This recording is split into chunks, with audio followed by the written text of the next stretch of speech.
All right, hello. Welcome to Online Lab Hours for Theater 160. You find yourself in the costume shop with Shannon. We're keeping this real low tech to eliminate the inevitability of me messing it up. So thanks for bearing with me. We're going to do this in short bursts. So you don't find yourself sitting through a forever video, because that sounds horrible for both of us. I'm going to go through things just like I would if you were in the shop. We're going to go through the sampler. We'll start with today some really easy stuff. If you've got any questions, you know my rule. If you've met me, y'all haven't done this. You're in this class for a reason, so please, please, please feel free to ask questions. I am going to have online hours in Google Hangouts, so just shoot me an email. There's my email. Just shoot me an email. We'll find a time and we can walk through things if you're getting confused. All right, because again, this is a really weird situation, and for most of you, it's probably the first time you're doing any of this. So,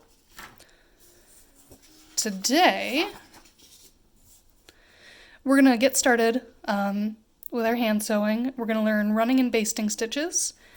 And if you can hear the music I've got in the background, we're listening to Shirley Bassey today.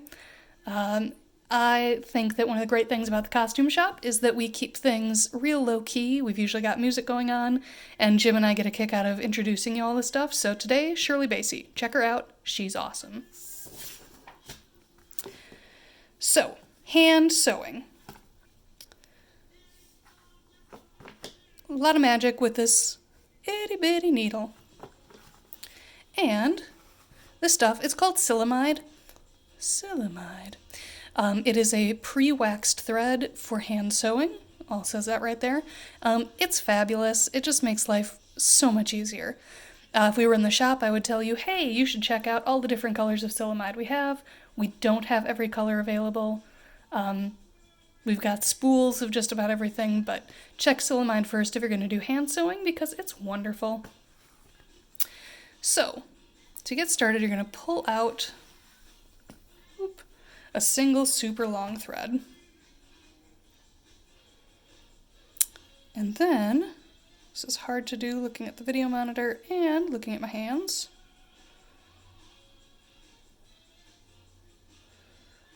Whee! Oh, for heaven's sake, sometimes a little bit of spit will help if your thread has split.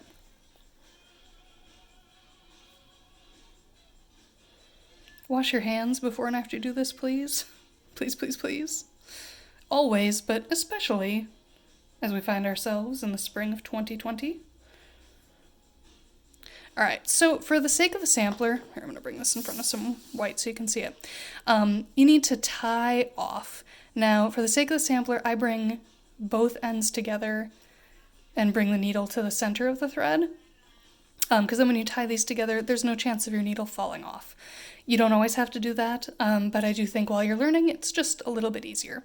So whether we're doing one thread or both together, you need to tie a knot in there, and that's to keep it from going through the fabric. This is the way I do it. Any old knot will do, really and truly.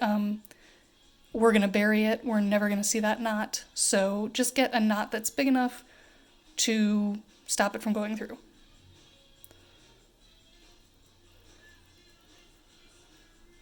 So just kind of roll it off your finger, then use your fingernail to pull it.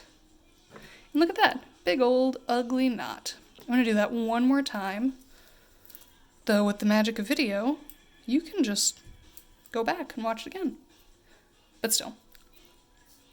All right, so wrap it around, just like that. Oop, that's what I get for illustrating.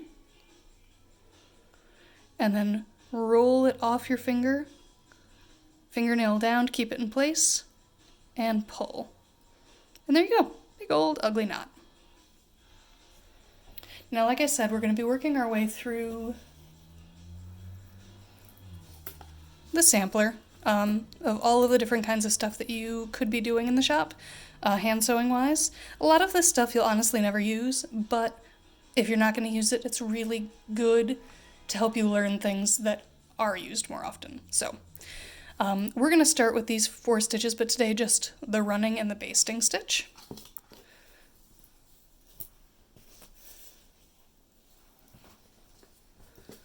So to start, we're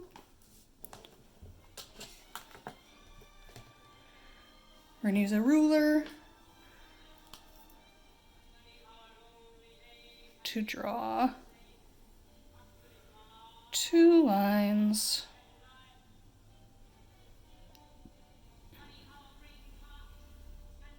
across. All right, you'll hear us talk about, right side and wrong side of fabric. Right side is the side that we want to see, wrong side is the back of that. So for us, with the sampler, right side would be the side that you've drawn your lines on. So running stitch, I call kind of the Bugs Bunny version of sewing, because it's what you would see if a cartoon was sewing. You come up from the wrong side of your fabric, needle comes up right at the end of that line, pull all the way gently until that knot catches. Then you're going to go like 1/8 of an inch over, thereabouts, doesn't need to be perfect, and go back through. Pull that all the way again, and then like 1/8 of an inch over from that, stay on your line, and then back down, and so on and so forth. Pretty easy, right? But there's an easier way to do it. I'm just gonna bring the needle through again. One of the things you want with running stitch is to really keep your stitches even, evenly sized, evenly spaced.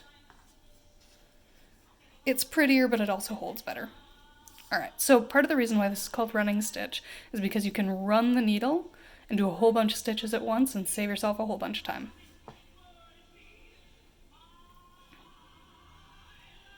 And you still want to keep them even and equidistant as much as you can.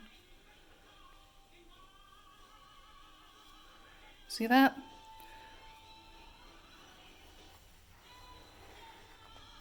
Oop. Pull too hard. If you pull too hard, that's going to wrinkle your fabric. If you're getting wrinkles while you're stitching, it's just too much tension. So just before you tie off, you can straighten everything out like that, like I just did. Easy peasy.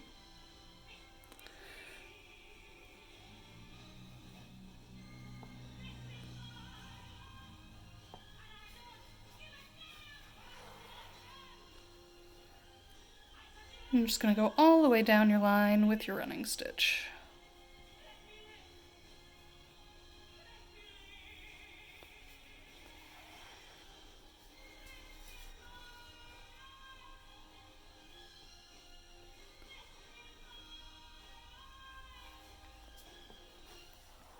Miss Bassey taking us to church in the background.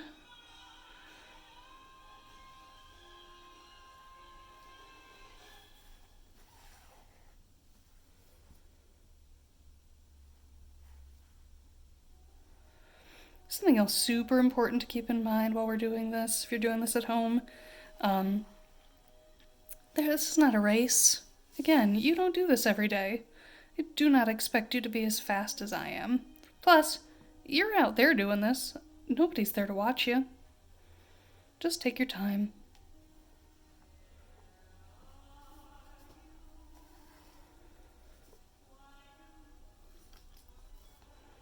Alright, could have been a little bit more even, but what are you going to do? So, when you get to about the end of your line, bring your needle on through to the wrong side. And this is how you're going to finish off. And this is finishing off for every kind of stitch. There are other ways to finish. In theater with hand sewing, you don't really need to worry about it.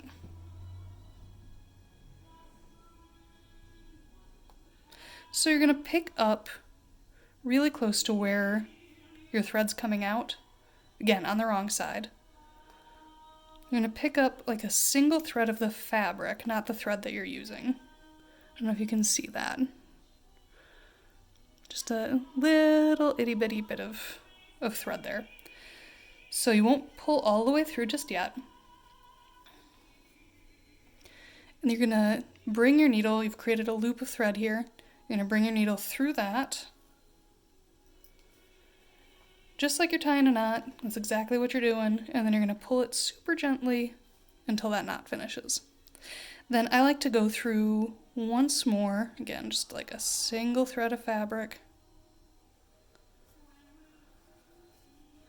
And you don't have to tie a knot this time. You're just buying yourself a little bit of space on the end of that knot. It's called burying the tail. Snip off, leave like 1/8 of an inch. Keep your backside of your sampler or whatever you're working on really tidy. Like me, who has spare threads. Yikes. There you go. And now you have running stitched. So running stitch, again, super basic. The mother of all stitches. Not something you'll see very often, because if you're going to do it, you're probably going to do it with machine, but really good to know. So tie another knot in, and we're going to go on to basting stitch. So once again, start on the wrong side. And, hold on, I'm going to say this too. You see me moving my fabric all over the place. This is a surprisingly physical bit of work that you're doing. Not that it's exhausting or strenuous or anything like that, but you're doing something physical and you're sitting in a different way, doing things. Even the setup that I have for this is not how I usually work, so I'm getting a little sore already. Find a spot and a way to sit that is comfortable for you. Orient the fabric however you need to get it done. Just, yeah, there is no right way to do the things that I'm showing you. As long as you're able to do the things that I'm showing you, you don't have to hold the fabric the same way, you don't have to hold the needle the same way. Just get the thing done. That's all that matters. All right. So again, pull it until it catches that knot. Now, basting stitch is mechanically exactly the same as the running stitch. It's just larger. And that is because basting stitch is used to temporarily join fabrics together. It's a stitch that you use when you know that you're going to want to take it out later. So it's a big, fat, easy stitch that's just a dream to pull out when you need to. And it's really quick. So we love the basting stitch. So figure it's about twice the size of what your running stitches were. And again, you can run it on the needle. Try to keep it kind of even.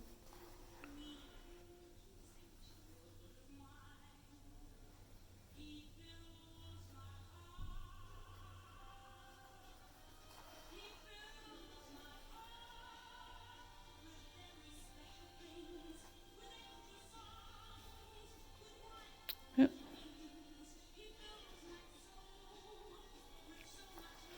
You won't always have a line to sew on top of, but when you do, I don't know, it just feels nice to know that you're doing it tidy.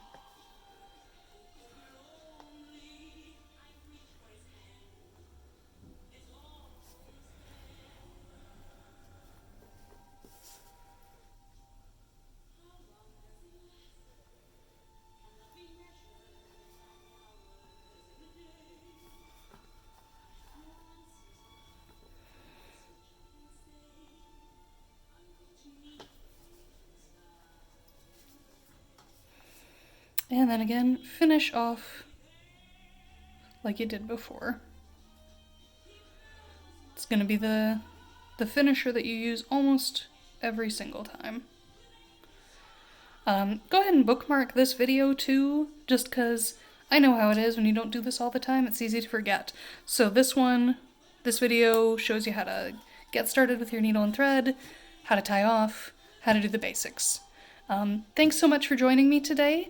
It's been a pleasure. I hope you're doing well. Be kind to yourselves, be kind to others. Hang in there, and we'll see you soon. Bye!